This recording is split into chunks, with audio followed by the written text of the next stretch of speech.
They laughed at his missing leg, then watched him outrun every soldier at Fort Bragg. The snickering was quiet at first, then became laughter echoing across Fort Bragg's training field like cruel thunder. What started as whispered jokes would silence every voice on that base forever.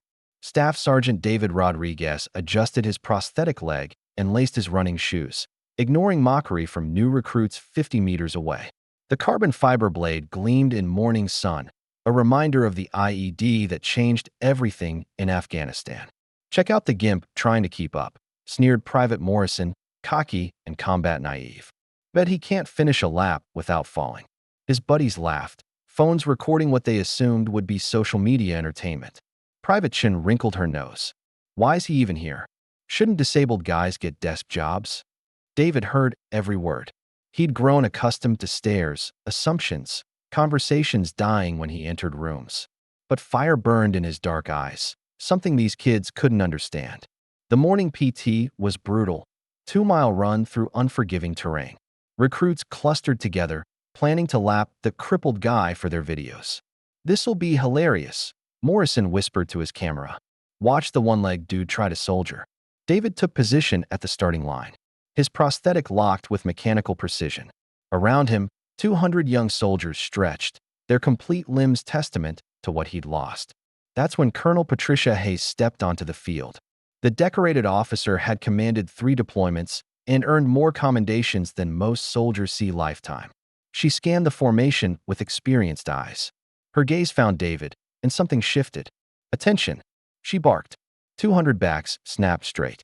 But her eyes remained fixed on the prosthetic-wearing soldier, studying his bearing, the stance of someone who'd earned his place through blood. "Sergeant Rodriguez, ready for today's run?" Hayes asked directly. "Always ready, ma'am," David replied steadily. The colonel's hand moved to her chest, tracing a ribbon. The Purple Heart. She'd pinned one on David's hospital gown after the blast that took his leg and his squad leader's life. "Outstanding," she said quietly. "Today's run will be educational." At the whistle, 200 soldiers surged forward. David started slower, his gait different but purposeful.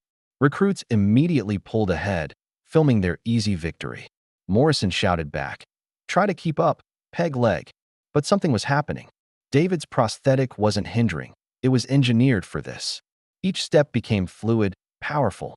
The carbon fiber blade compressed and released like a perfect spring, storing energy that human muscle couldn't match. By quarter mile, he'd caught the stragglers. "What the hell?"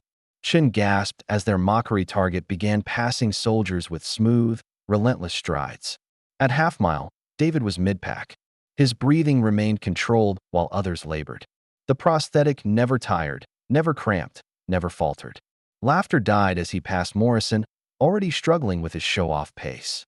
"This isn't possible," Morrison wheezed, phone forgotten as David's blade-assisted stride carried him forward. By mile 1, David reached the front third. His form was poetry, upper body driving while his prosthetic provided perfect propulsion. Soldiers who joked minutes earlier watched in stunned silence. Colonel Hayes ran alongside in a jeep, expression shifting to awe. "Sergeant Rodriguez, care to show these recruits what a real soldier looks like?" David shifted into another gear entirely. The final half-mile became a masterclass. One by one, David passed every gasping recruit who'd mocked his disability. His prosthetic pounded ground with metronomic precision while their biological legs betrayed them. David crossed the finish line alone, 30 meters ahead. 14 minutes, 37 seconds. College track competitive time. Behind him, soldiers staggered across, confidence replaced by exhausted respect. Colonel Hayes approached as David cooled down, speaking for all to hear. "Outstanding performance, Sergeant.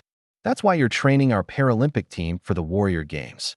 The recruits' phones captured what happened next. The man they'd called Gimp removed his prosthetic, revealing truth. This wasn't medical equipment. It was a specialized racing blade worth more than their cars. "Ladies and gentlemen," Hayes announced, Staff Sergeant Rodriguez holds 3 world records in amputee athletics. He's representing Team USA in Paralympics. The disabled man you mocked is literally one of the fastest humans alive. Morrison's face went ashen. Chin stared at her feet. Hayes continued, "Rodriguez lost his leg saving his squad from an IED. Instead of medical discharge, He fought to stay active duty and inspire wounded warriors worldwide. David finally spoke, voice carrying across silent formation. I didn't lose my leg. I traded it for something better, knowledge that limitations exist only in your mind. He looked directly at Morrison. The question isn't whether you have all your parts. It's whether you have heart to use what you've got. As formation dispersed, soldiers approached David, not to mock, but seeking training advice. The man they dismissed became their most requested instructor. Morrison deleted his video and approached last.